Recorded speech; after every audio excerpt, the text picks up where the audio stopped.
लोकांनी म्हटलं, आपल्या पक्षाच्या लोकांनी त्यांना नोटीस दिली आहे, मात्र कारवाई अजून काही दिसत नाही. कशा पद्धतीने कारवाई होणार आहे? पालकमंत्री मी मला वाटतं जिल्ह्याचा आहे. प्रशासन मंत्री म्हणून काम करतो. पक्षी व्यवस्था वेगळी असते. पक्ष वेगळा, पक्षाचे अध्यक्ष वेगळे आहेत, पक्षाची व्यवस्था वेगळी आहे. आपण शेवटी मी पक्षाचा कार्यकर्ता आहे आणि पक्षाचा कार्यकर्ता म्हणून आमची मतं आम्ही प्रदेशाध्यक्षांच्याकडे, पक्षाच्या नेतृत्वाकडे दिलेली आहेत आणि चिंता करू नका, आगे आगे देखो होता है क्या. सोलापूर शहराच्या विकास आराखड्याचा सध्या प्रश्न खूप चर्चेत आहे. बऱ्याच जे आरक्षण टाकलेली आहे त्याच्याबद्दल मोठ्या प्रमाणात हरकती आल्या आणि तो आराखडा करताना ज्या पद्धतीनं गरजेनुसार जी आरक्षण टाकायला पाहिजे ती टाकली गेली नाही, अशा खूप हरकती आल्या.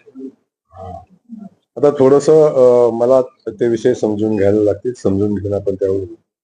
तर उजनी पर्यटन विकास आराखड्यात सरांनी काम केलेलं आहे, त्याचं थोडंसं तुमच्या कार्यक्रमात बिलकुल कलेक्टर महोदयांनी सांगितलं आणि ते खूप